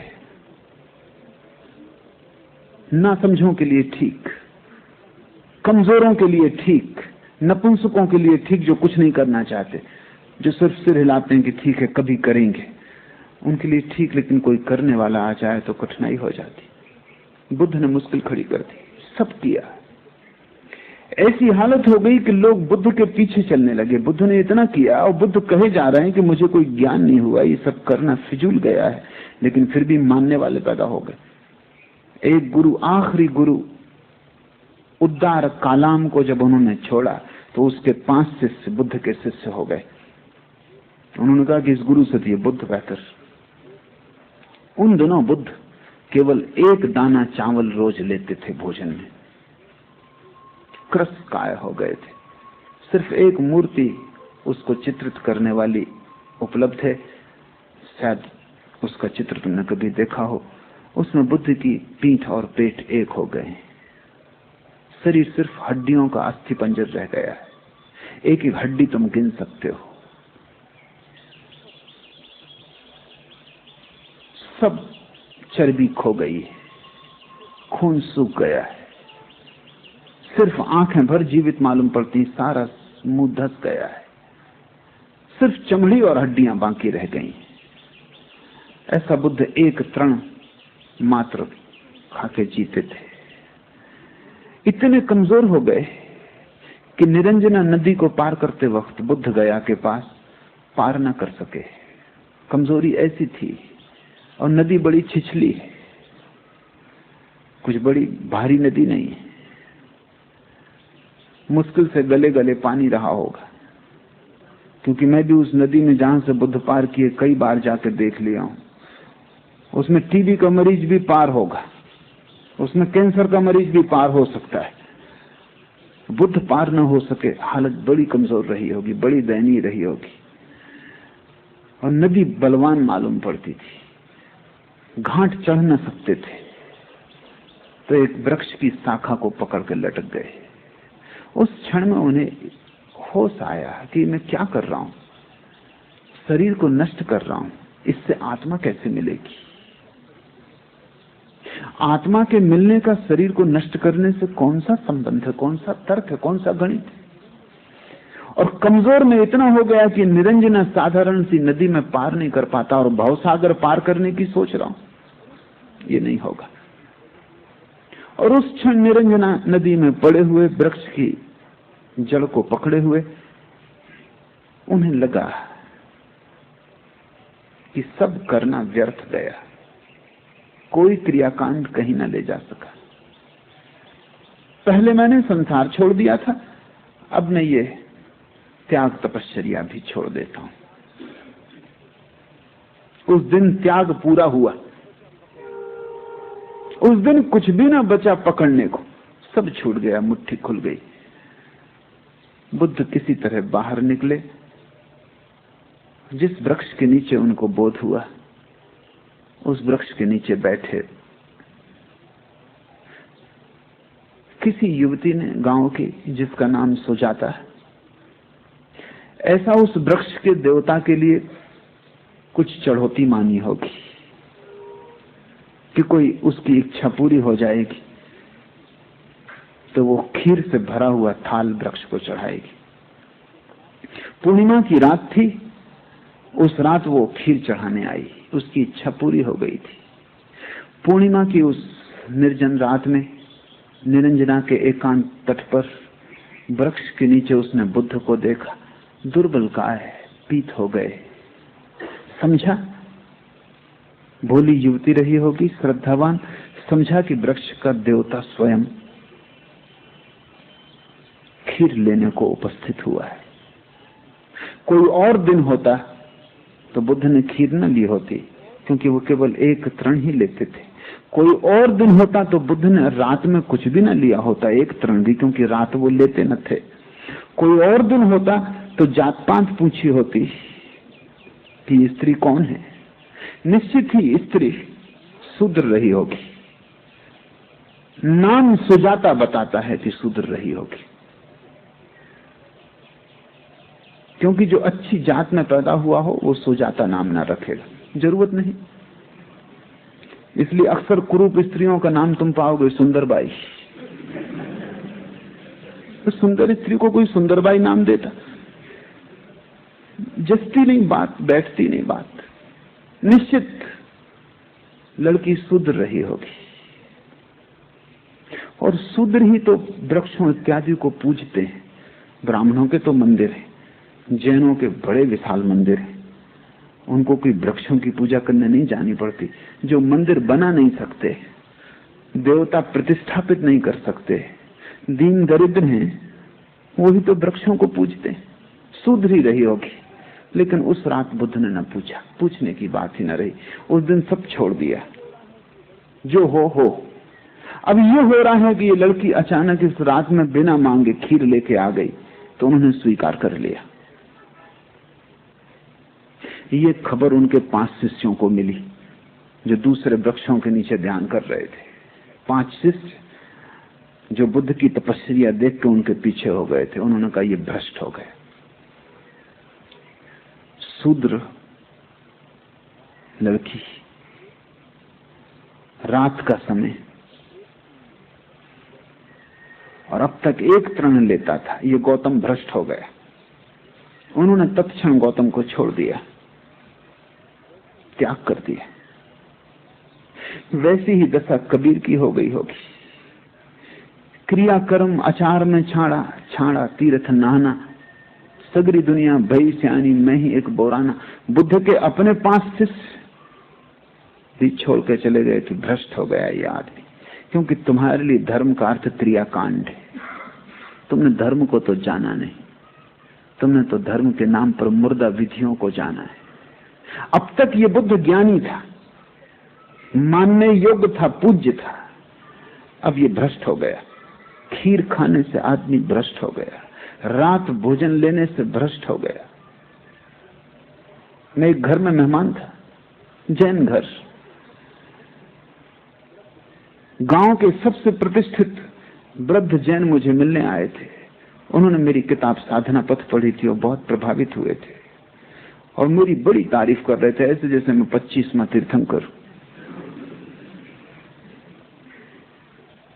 और तभी घर की गृहिणी ने मुझे आके कहा कि अब आप चलें, रात हुई जाती है, भोजन कर लें।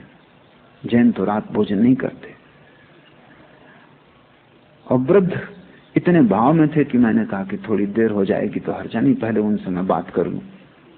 फिर रात हो गई, फिर गृहिणी आई, उसने कब देर हुई जाती है। अब उसको भी बेचैनी शुरू हो गई, क्या रात में मैं भोजन करूंगा। और जब मैंने कहा कि बस मैं स्नान कर लूं और आया, तो वृद्ध जो मेरा पैर पकड़े बैठे थे उन्होंने तत्क्षण मेरा पैर छोड़ दिया और कहा, क्या आप रात्रि भोजन करेंगे। मैंने कहा, भूख न तो दिन जानती न रात। और महावीर के जमाने में बिजली नहीं थी। अंधेरे में 90% लोग अंधेरे में भोजन करते थे। 10% जिनके पास सुविधा थी वो भी मिट्टी के दिए जलाते थे। उन दियों में भी बहुत रोशनी न थी, उल्टे उन दियों के कारण कीट पतंग आते थे। अब इस एयर कंडीशन घर में कीड़े पतंगों के आने का उपाय नहीं। दिन हो कि रात, सूरज सदा बटन से बुझता और जलता है, उगता डूबता है। तुम क्या इसमें पंचायत की बात है, कोई हर्जा नहीं। ज्यादा उचित यह है कि आपकी बात पूरी हो जाए। वृद्ध हैं, इतने दूर चल के आए। उन्होंने कहा कि तब फिर मुझे आपको एक बात कहनी पड़ेगी कि मैं कुछ सीखने आया था, लेकिन मैं गलत आदमी के पास आ गया। और बजाय सीखने के मैं आपको इतना सिखाना चाहूंगा। मैं वृद्ध हूं, 75 वर्ष की मेरी उम्र है। इतनी शिक्षा आपको जरूर दूंगा कि जिसको अभी इतना भी ज्ञान नहीं कि रात्रि भोजन वर्जित, उसका सब ज्ञान व्यर्थ है, उसमें कोई सार नहीं। स्वभाव था सगरी दुनिया बही सयानी, मैं ही एक बौराना। क्रियाकांड जब छोड़ दिया होगा, कबीर ने लोगों का हो गया भ्रष्ट। बुद्ध को जब ज्ञान उत्पन्न हो गया, उस रात जब शिष्य छोड़ के चले गए, उस वृक्ष के नीचे सोए, पहली दफा निश्चिंत, न चिंता रही संसार की, बाजार की, राज्य की, साम्राज्य की, न चिंता रही मोक्ष की, स्वर्ग की, परमात्मा की। उस रात बिल्कुल निश्चिंत सोए, चिंता ही न रही, पाने को कुछ ना बचा, सब व्यर्थ है, सब व्यर्थ। इतना समग्र रूपेण हो गया कि चिंता न रही, कोई सपना ना आया, कोई मन में उद्विग्नता ना उठी। नींद थी, सो गए। सुबह 5 बजे आंख खुली, वैसी शुद्ध आंख, कुंवारी आंख जब भी खुलती तभी सत्य उपलब्ध हो जाता। कोई विचार नहीं, कोई चिंता नहीं, कोई धारणा नहीं, क्या ठीक क्या गलत, क्या करना क्या नहीं करना, कोई ऊहापोह नहीं, सीधी सादी कुंवारी आंख। आखिरी तारा डूबता था और बुद्ध को परम ज्ञान उपलब्ध हुआ। उस डूबते तारे के साथ ही पुराना आदमी समाप्त हो गया, नए का जन्म हुआ। चेतना पुरानी लीन हो गई, नई चेतना जन्म गई। उस क्षण बुद्ध ने जाना कि सत्य कुछ करने से नहीं मिलता, सिर्फ आंख खोलने की बात है, सिर्फ होश, स्मरण, जागृति।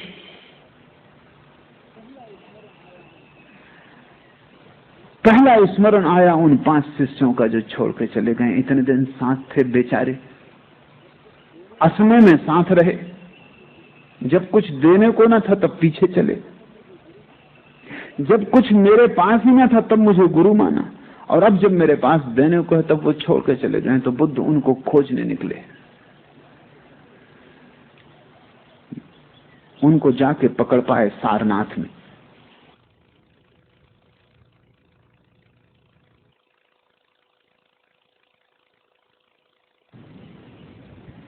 जब उन्होंने देखा बुद्ध को आते हुए दूर से एक टीले पर बैठे हुए, तो उन 5 ने तय किया ये भ्रष्ट गौतम आ रहा है, हम ना तो उठ के इसको आदर दें और ना नमस्कार करें, न इतना हम इसकी तरफ पीठ कर लें।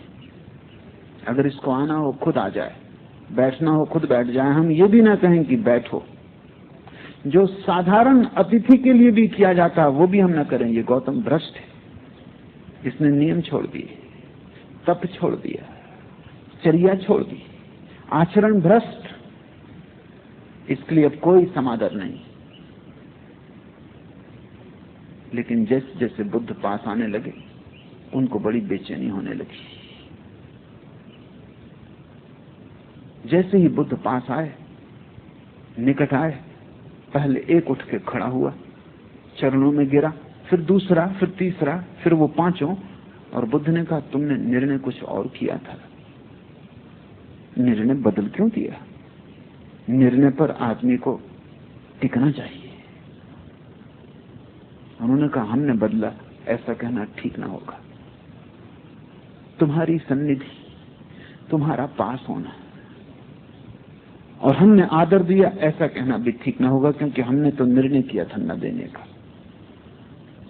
आदर हुआ तुम्हारी मौजूदगी में, जैसे कोई एक चुंबक खींच ले। जिनके भीतर भी थोड़ी सी क्षमता है वो सद्गुरुओं के पास खींचे चले जाते हैं चुंबक की भांति। किसी क्रियाकांड के कारण नहीं, किसी योग तप तपस्या के कारण नहीं, किसी संप्रदाय सिद्धांत शास्त्र के कारण नहीं।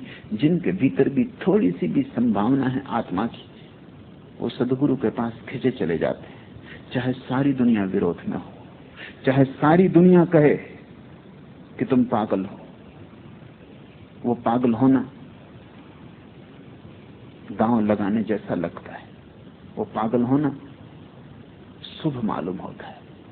ना मैं जानू सेवा बंदगी, ना मैं घंट बजाई, ना मैं मूरत धरी सिंहासन, ना मैं पुहक चढ़ाई। सब छूट गया। फूल चढ़ाना पत्थरों पर, क्योंकि जो अपनी आत्मा के खिले हुए फूल को परमात्मा में चढ़ाने में समर्थ हो गया, अब वो फूलों को तोड़ के पत्थरों पर चढ़ाने जाएगा। और वृक्ष पे खिले हुए फूल तो जिंदा है, तुम उन्हें मार डालोगे तोड़कर और तुम पत्थरों पे चढ़ा दोगे। वृक्ष में क्या कम चढ़े थे वो परमात्मा को?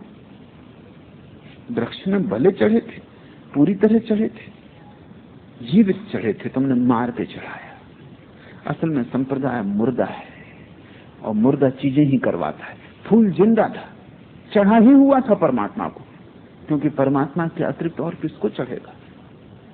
वो परमात्मा की ही सुगंध थी जो बिखर रही थी उससे, वो परमात्मा के ही रंग थे जो खिले थे, वो परमात्मा की ही पखड़ियां थी जो खिली थी, वो परमात्मा का ही रूप था, वो उसका ही गीत था। तुम उसे तोड़ डाले और पत्थर पे चढ़ाए। तुमने उसे अपने परमात्मा पे चढ़ा दिया। तुम्हारा परमात्मा झूठा है, वो तुम्हारा ही बनाया हुआ परमात्मा। वो मूर्ति तुम्हारे हाथ से गढ़ी गई, अपने हाथ से गढ़ी मूर्ति जिसे तुम बाजार से खरीद लाए हो। और कुछ पंडित पुजारियों को, जिनको भी तुम बाजार से खरीद लाए थे, उन्होंने शोरगुल मचाकर, घंटे बजाकर, आवाज करके, धुआं पैदा करके उसको असली परमात्मा की तरह प्रतिष्ठित कर दिया। तुम भी जानते हो, वे भी जानते हैं। और फूल नाहक बेचारा बलि दिया जा रहा है। उसका कोई कसूर नहीं, उसका कोई हाथ नहीं इस उपद्रव में।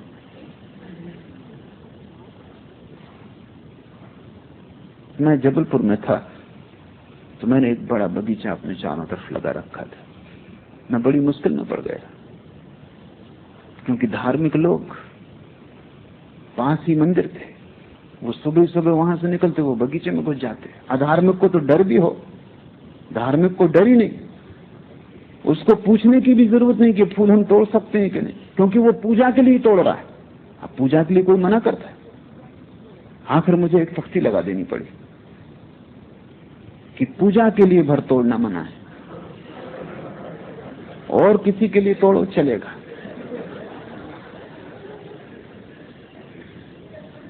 क्योंकि पूजा का फूल तोड़ने से क्या लेना देना। और वो इतनी अकड़ से घुसाते, राम राम जपते, उनका अधिकार है। ये तो पूजा के लिए तोड़ रहे हैं, वो मुझसे कहते, ये कोई हम अपने लिए थोड़ी तोड़ रहे हैं। फूल भले सो रहे हैं वृक्षों पर, क्यों उनको तोड़ के पत्थरों पर चढ़ा रहे हो? अगर बहुत ही ज्यादा इच्छा होती हो, पत्थर को लाके फूलों पर चढ़ा दो, कम से कम जिंदगी पे मुर्दा को चढ़ा दो। मगर संप्रदाय उल्टा ही सिखाते हैं। जिस दिन कबीर ने बंद कर दिया, न मैं जानू सेवा बंदगी, ना मैं घंट बजाई, ना मैं मूरत धरी सिंहासन, ना मैं पोहक चढ़ाई, ना हरि रिझ है जब तप कीने, ना काया के जारे, न तो परमात्मा को कोई रतन लगा के राम राम की पा सकता है, रिझा सकता है। रिझाएगा क्या, उल्टा उसको उबाता होगा। मैंने सुना है एक आदमी मरा और उसने जाके स्वर्ग में जब देखा तो वो बहुत नाराज हुआ। एक पापी जो उसके घर के सामने ही रहता था वो परमात्मा के पास बैठा हुआ, उसे नरक में होना चाहिए। और उसने कहा यह अन्याय है, ये क्या मैं अपनी आंख से देख रहा हूं। तो यहां भी रुस्वत चल रही कि भाई भतीजावाद चल रहा है। क्या मामला है, ये आदमी यहां कैसे बैठा है, ये पापी। और मैं सदा तुम्हारा गुणगान गाता रहा और सिवाय कष्ट के मुझे जिंदगी में कुछ न मिला। और अब ये कष्ट तुम दे रहे हो कि इस पापी को यहां देखना पड़ेगा स्वर्ग में, तो मतलब हमारे पुण्य का क्या हुआ।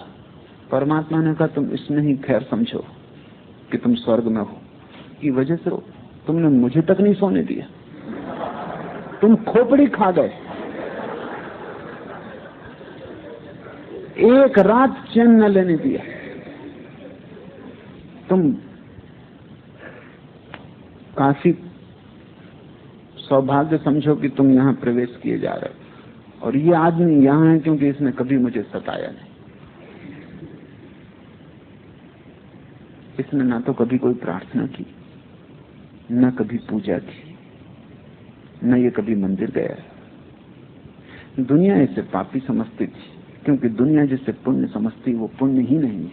मंदिर जाने में क्या पुण्य है। लेकिन इस आदमी ने चुपचाप दीनों की सेवा, फोटोग्राफर तैयार नहीं रखे, ये चुपचाप लोगों के घरों में डाल आया, उनको भी पता नहीं। वो धन्यवाद देने का भी मौका इसने नहीं दिया। ये मंदिर नहीं गया, ये सच है। इसने पूजा नहीं की, ये सच है। लेकिन ये मेरा प्यारा है। ना मैं मूरत धरी सिंहासन, ना मैं पोहक चढ़ाई, ना हरि रिझ है जब तप कीने, ना काया के जारे। और तुम शरीर को तपाओ, जलाओ, इससे तुम सोचते हो परमात्मा प्रसन्न होगा। आत्मा तक प्रसन्न नहीं होती, परमात्मा क्या प्रसन्न होगा। भीतर की आत्मा से पूछो, वो परमात्मा का प्रतिनिधि है तुम्हारे भीतर।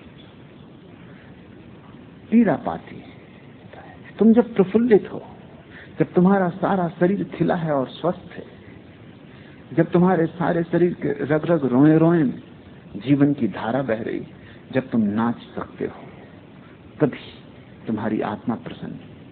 और जिस बात में आत्मा प्रसन्न है वही परमात्मा की पूजा है। तुम अपनी आत्मा की सुनो, तुमने परमात्मा की सुनी। तुमने अपनी आत्मा की न सुनी, तुम परमात्मा के दुश्मन हो। गुरजीएफ कहा करता था कि दुनिया के सारे धर्म परमात्मा के दुश्मन, और वो ठीक कहता था, क्योंकि वे सब तुम्हें तुम्हारी आत्मा की सुनने के लिए सिखाते। उनके पास बंधे हुए अनुशासन है, इनको पूरा करो, आओ अपने को ही मारो, अपना ही गला घोंटो। वे सब आत्मघाती। ना हरि रिझे धोती छाड़े, और नग्न हो जाने से कोई हरि को रिझा लोगे। वाह पांचों के मारे, और पांचों इंद्रियों को भी मार डालो, फोड़ लो आंखें अपनी, कान में सींचे डाल लो, ताकि न सुनाई पड़ेगा संगीत, न वासना पैदा होगी, न दिखाई पड़ेगा रूप, न वासना पैदा होगी। मार डालो, काट डालो पांचों इंद्रियों को। वही तो तुम्हारे साधु सन्यासी कर रहे हैं। परमात्मा बनाता है, तुम मिटाते हो। तुम कैसे उसके मित्र हो सकते हो। परमात्मा आंखें बनाता है, तुम परमात्मा कान देता है। तुम बहरे बनना चाहते हो। जो परमात्मा ने दिया है उसे मिटाओ मत, उसे संभालो, उसे सुसंस्कृत करो, उसे संवेदनशील बनाओ। आंख ऐसी संवेदनशील हो जाए कि रूप तो दिखाई पड़े ही, रूप के भीतर छिपा अरूप भी दिखाई पड़ने लगे। कान ऐसे श्रवण की गहनता को उपलब्ध हो जाए कि संगीत तो सुनाई पड़े ही, सब संगीत में जो शून्य छिपा है वो भी सुनाई पड़ने लगे। स्वर तो है ही संगीत में, शून्य भी है। स्वर ऊपर का आवरण है, शून्य भीतर का प्राण है। रूप तो है ही फूल में, सुंदर स्त्री एक सुंदर पुरुष में, अरूप भी है। आकार तो दिखाई पड़े, ठीक, निराकार भी दिखाई पड़े। आंख चाहिए ऐसी। तुम आंख फोड़ रहे हो कि रूप से डर गए हो कहीं रूप ना दिखाई पड़ जाए, नहीं तो वासना पैदा होती। ठीक है, रूप दिखाई पड़ने से वासना पैदा होती, आंख फोड़ लेने से रूप दिखाई नहीं पड़ेगा, इस भ्रांति में मत रहना।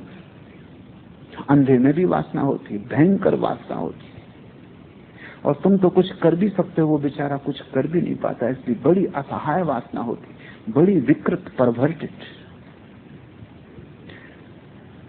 सच है, रूप दिखाई पड़ने से वासना पैदा होती। इसका अर्थ है कि थोड़ा और गहरे देखो, काम पैदा होता है। अरूप दिखाई पड़ने से प्रेम पैदा होता है। आंख को बढ़ाओ, स्वाद को बढ़ाओ, स्वाद को मिटाओ मत। जीभ को जला लेना बहुत आसान, क्या कठिनाई। स्वाद से घबराओ मत, स्वाद में परम स्वाद भी छिपा है। अस्वाद को उपलब्ध नहीं होना है, परम स्वाद को उपलब्ध होना है। तब तुम परमात्मा की धारा में बह रहे हो, तब तुम्हें कुछ करना ना पड़ेगा, तुम ऐसे ही बहते हुए पहुंच जाओगे। धारा जा ही रही सागर की तरफ, तुम बस धारा के साथ एक हो जाओ। दया ने तार मिले अविनाशी, दो शब्द, दया करुणा।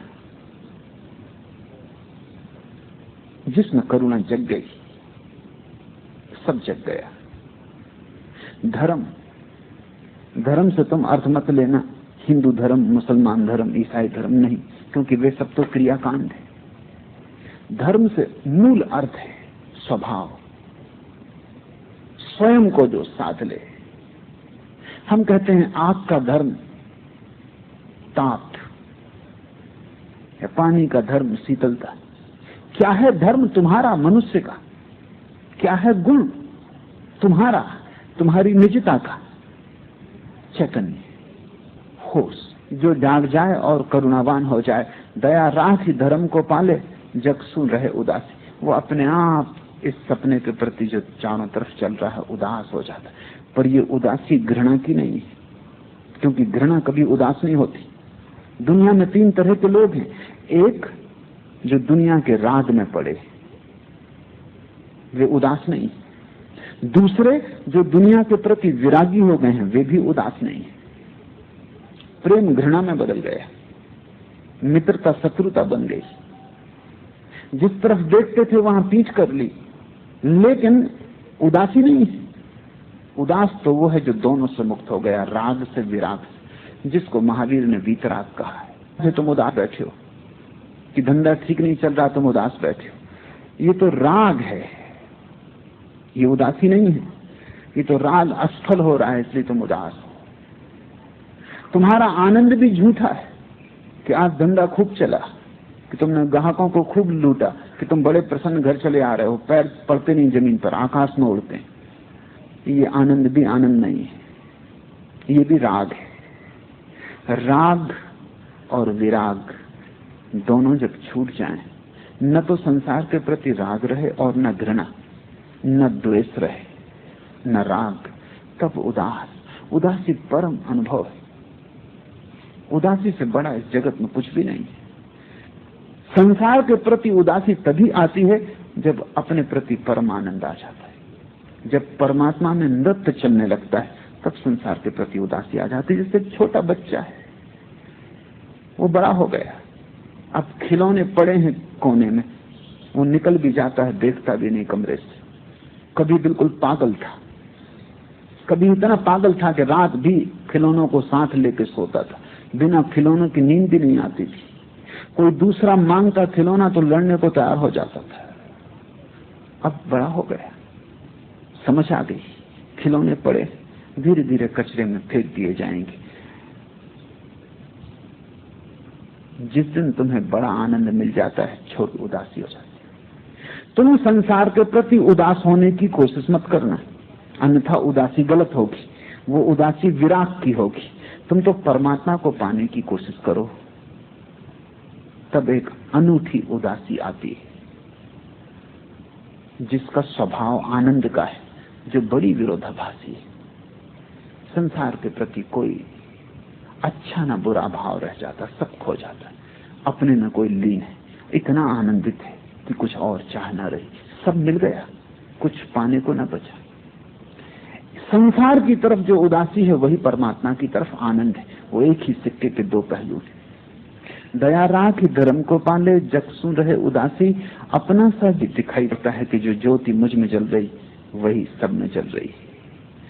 अहिंसा अपने आप पैदा हो जाती, चींटी में भी वही है, हाथी में भी वही है, वृक्ष में भी वही है, छोटे में बड़े में, कण में विराट में, सब में वही है। और वो मैं हूं, तत्व मत सोची केतु, वो मैं ही हूं, वो श्वेत केतु तुम ही हो।